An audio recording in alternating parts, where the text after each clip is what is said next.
على أهل البدع والأهواء، أهل البدع العقائدية وأهل البدع السياسية. أنا أقول بيننا وبينكم السلف، بيننا وبينكم الكتب، كان فيقول البدع بيننا. بسم الله الرحمن الرحيم. Alhamdulillahi rabbil alamin. Asyhadu an la ilaha illallah wahdahu la syarikalah wa asyhadu anna Muhammadan abduhu wa rasuluh. Allahumma shalli ala Muhammadin abdika wa rasulik wa ala alihi wa ashabihi ajmain, amma ba'd. Kita masuk ke muka surat 97 dari Kitabul Adab. Qala al-mu'allifu hafidhahullah al-wuhdatul khamisah, yaitu pasal yang ke-5. Di sini beliau akan membahas dua pembahasan, yaitu adabul la'ib, adab-adab dalam bermain.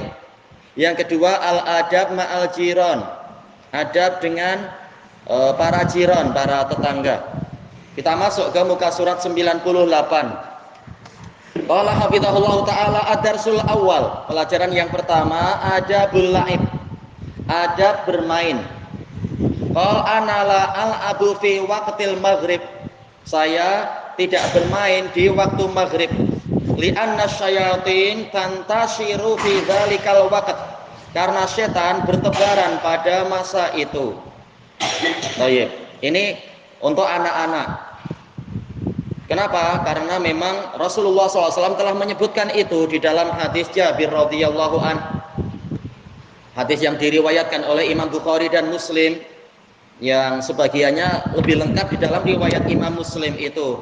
Apa itu? Idza janahal lail aghliqul abwab, apabila telah datang, telah membayang waktu malam, maka tutuplah pintu-pintu. Wasamullahi alaiha, dan sebutlah samullaha alaiha, sebutlah nama Allah pada pintu-pintu tadi, menutup pintu sambil mengucapkan nama Allah.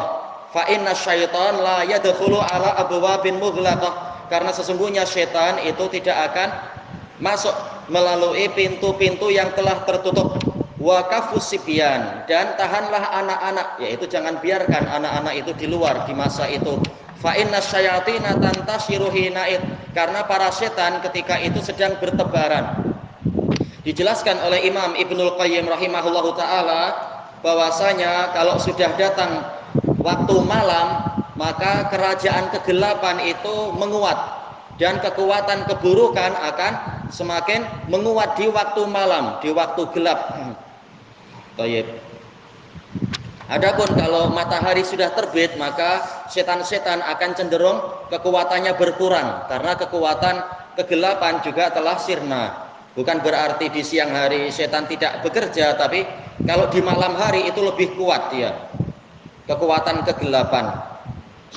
Baik. Tetapi apa yang diperintahkan adalah ketika waktu maghrib, fa idza dzahaba juz'un minal lail fa arsiluhum au atlituhum. Adapun kalau satu saat dari malam telah pergi, maka biarkan anak-anak, yaitu boleh mungkin main-main di depan rumah, di pelataran, bukan betul-betul pergi ke jalan-jalan. Itu nanti boleh jadi akan apa? Ada setan yang lain yang suka menculik anak-anak, suka meniaga apa itu organ tubuh. Wah, itu lain lagi setannya. Naudzubillah. Baik. Tetapi untuk masalah setan dari kalangan jin, insya Allah yang kita dilarang untuk membiarkan anak-anak di luar adalah waktu maghrib. Adapun setelah adzan isya misalkan atau menjelang adzan isya, insya Allah itu tidak mengapa. Dijelaskan demikian oleh para ulama. Kenapa? Karena waktu maghrib itulah setan betul-betul bertebaran dengan sangat kuatnya. Maka dikhawatirkan ada anak-anak yang pada waktu itu zikirnya kurang, atau penjagaan pagi dan petangnya kurang, boleh jadi dia akan diganggu, entah dimasuki atau disakiti atau ditolak sehingga jatuh, terkilir atau terluka atau apa, atau ada yang diculik seperti di beberapa tempat di sana, tak tahu hilang kemana setelah sebulan ketahuan dia di atas, sebulan atau beberapa belas hari itu ketahuan, tahu-tahu ada di puncak apa namanya, hutan bambu, entah gimana dia boleh naik di atas. Ya jelas apa? Memang ada yang membawa dia naik. Boleh naik, dia tak boleh turun. Nah, itu susah orang satu kampung. Naudzubillah kalau sampai seperti itu. Orang besar saja terkadang boleh jadi akan diculik oleh setan. Sebagaimana dalam hadis yang diriwayatkan oleh Imam Al-Baihaqi dalam Sunanul Kubra. Sanad-sanadnya sahih. Di zaman pemerintahan Umar ibn Khattab radhiyallahu an, ada seorang tabi'in yang diculik oleh setan dari kalangan jin kafir, yaitu para setan. Sampailah kemudian istrinya dan satu kampung mencari tak dapat. Sampai akhirnya setelah 4 tahun itu istrinya melaporkan, memperkerakan masalah ini kepada Umar. Maka Umar memberikan kebebasan kepada wanita itu, apakah memilih kawin lagi ataukah tetap menunggu sampai bila-bila. Maka dia memilih kawin lagi. Ternyata setelah itu datang si suaminya ini. Maka mereka pun bertikai di hadapan Umar, antara suami yang pertama dengan suami yang kedua itu. Maka Umar bertanya kepada si suami yang pertama, engkau kemana selama ini? 4 tahun tak pulang. Maka dia mengatakan, wahai Amirul Mukminin, saya diculik oleh jin. Selama 4 tahun saya di sana dan saya diberi makan full apa ya, kacang ya, iya sejenis kacang, betul. Nah, sampailah kemudian pada suatu ketika desa jin kafir itu diserang oleh jin-jin muslim dan mereka semua kalah melawan jin-jin muslim. Jin muslim banyak dan mereka pun baik, selalu banyak jihad juga di kalangan mereka. Nah, akhirnya saya didapatkan oleh mereka dan mereka lihat saya bukan dari kalangan jin, saya manusia. Kemudian saya dibawa ke perkampungan jin muslim. Setelah itu saya diberi tawaran mau tinggal di sini dengan baik atau kembali ke tempat manusia. Maka saya memilih kumpul dengan manusia. Maka saya pun dihantarkan. Katanya perjalanannya seperti angin, entah bagaimana akhirnya sampai di alam manusia lagi. Maka kemudian Umar memberikan pilihan, yaitu karena ini jelas suami yang sah. Kalau dia mau, maka dia mengambil kembali istrinya. Kalau dia mau, maka dia menerima mahar dari suami kedua, yaitu apa? Ganti rugi, maharnya dikembalikan. Maka dia memilih apa? Memilih mendapatkan mahar. Dia tak ingin mengganggu kebahagiaan istrinya dengan apa? Muslim yang lain tadi. Kasihan mereka sudah menikah, tak perlu dikacau. Ini menunjukkan orang besar saja mungkin saja mengalami yang seperti itu, diculik oleh jin. Nah, apalagi yang anak-anak yang boleh jadi zikirnya kurang atau terkadang apa? Bersucinya kurang.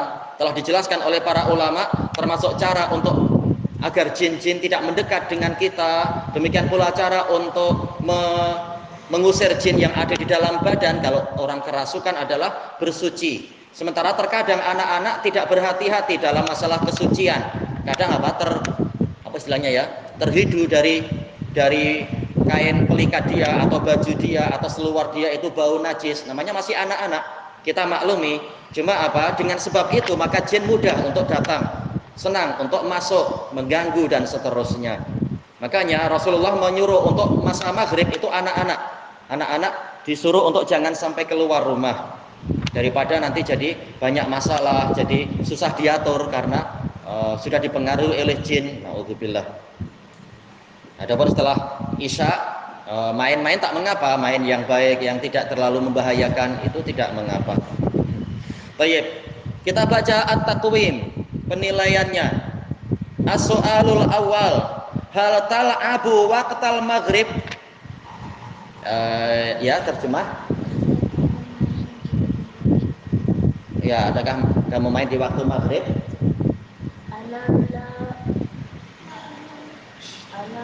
Gitu yang baik, tak boleh macam itu.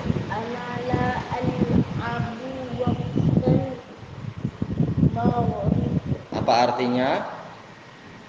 Saya tidak bermain di waktu maghrib. Iya, saya tidak bermain di waktu maghrib. Berarti di waktu maghrib berbuat apa? Iya, ya zikir yang paling utama apa? Sholat dulu waktu maghrib. Sholat, habis sholat. Pasti apa habis sholat? Iya, berzikir dan seterusnya. Baik, main nanti ada waktunya atau sebelum maghrib tidak mengapa, insya Allah. Yang kedua, limadza la tal'abu waqtal maghrib? Ya artinya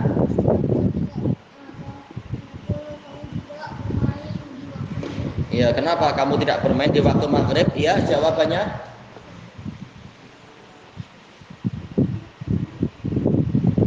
itu jawabannya sudah ada di buku situ.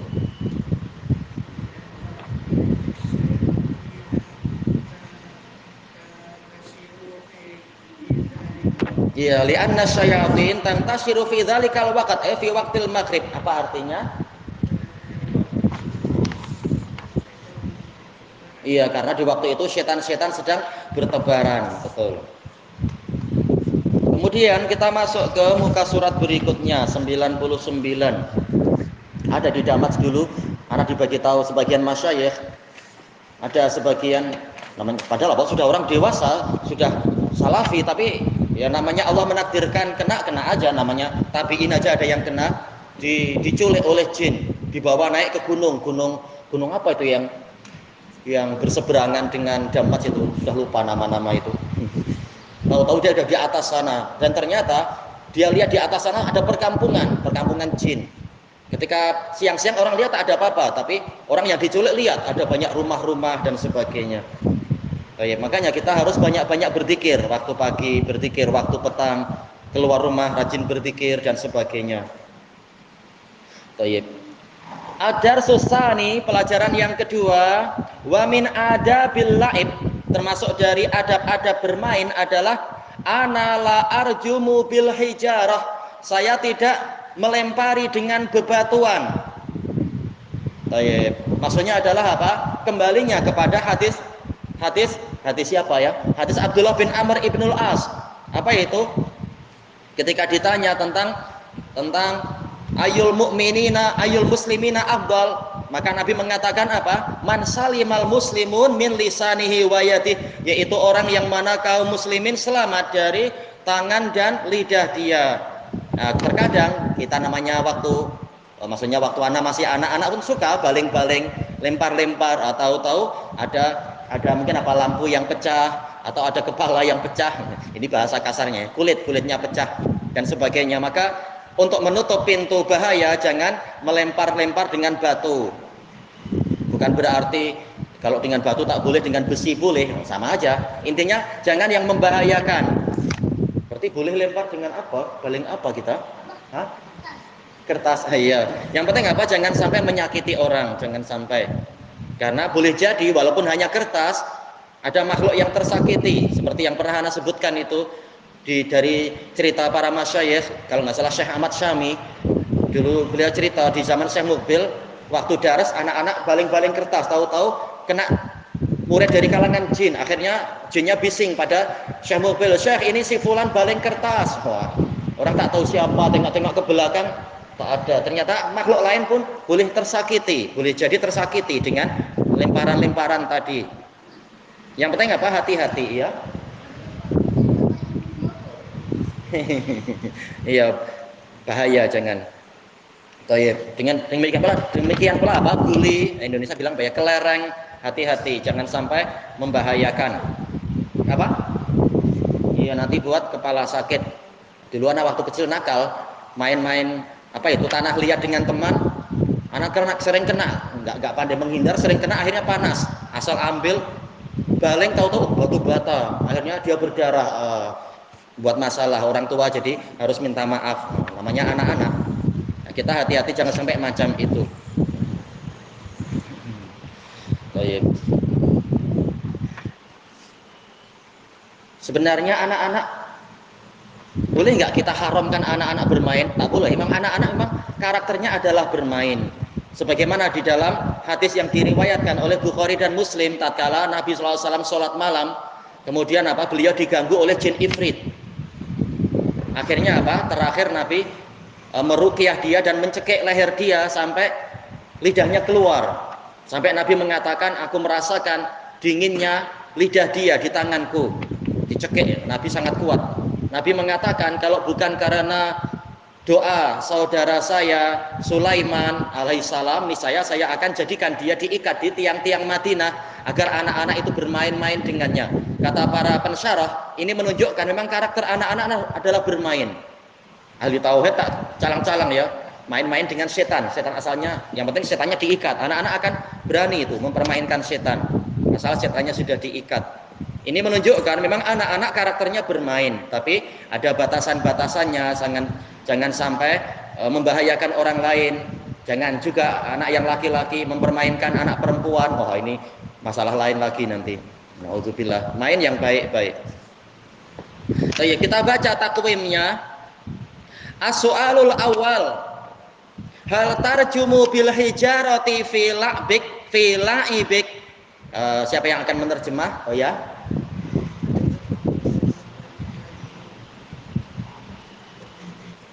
Fi la'ibik, di dalam la'ibik. Apa la'ib? Apa tadi la'ib? Iya, permainan. Di dalam permainan kamu, adakah kamu melemparkan bebatuan di dalam permainan kamu? Ya, jawab boleh. La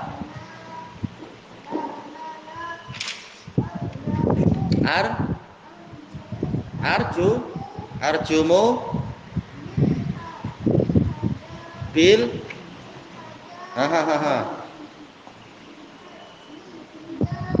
bil salah, bil hijarati fi iya fi laibi. Ana la arjumu bil hijarati fi laibi. Apa maknanya?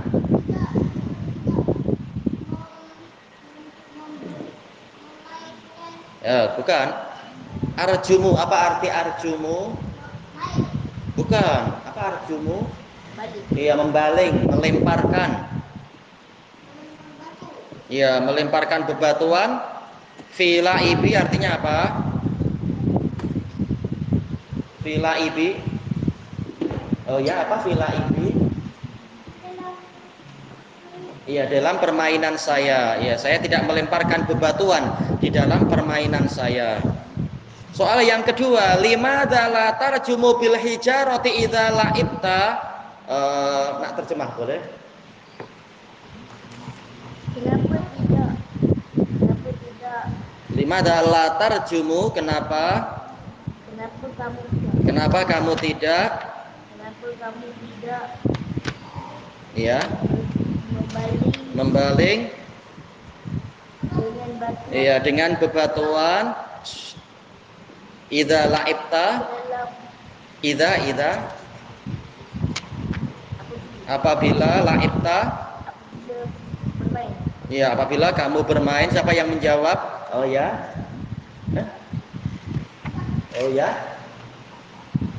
Tak apa, bahasa Melayu dulu boleh.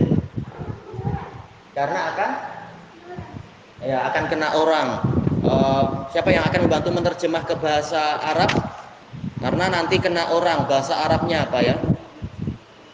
Li'annaha satu sibu ahadan, misalkan, karena akan mengenai orang, misalkan. Atau ada yang menjawab yang lain, misalkan apa? Ya. Oh, boleh Jayid. Iya.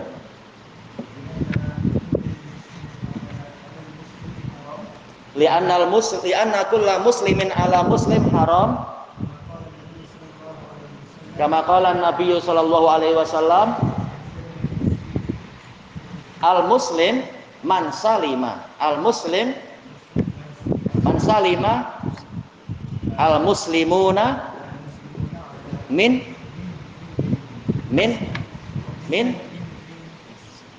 lisanihi wa yadihi. Baik. Apa artinya berarti tadi? Karena setiap muslim itu ya haram atas muslim yang lain, sebagaimana sabda Nabi Shallallahu alaihi wasallam. Maknanya apa tadi? Al-muslim berarti apa? Muslim yang sebenar adalah orang yang mana? Al-muslimun, salimal muslimun. Apa makna salimal muslimun? Ya, kaum muslimin selamat Pas itu apa? Min lisanih, dari lisannya, iya, dan dari tangannya.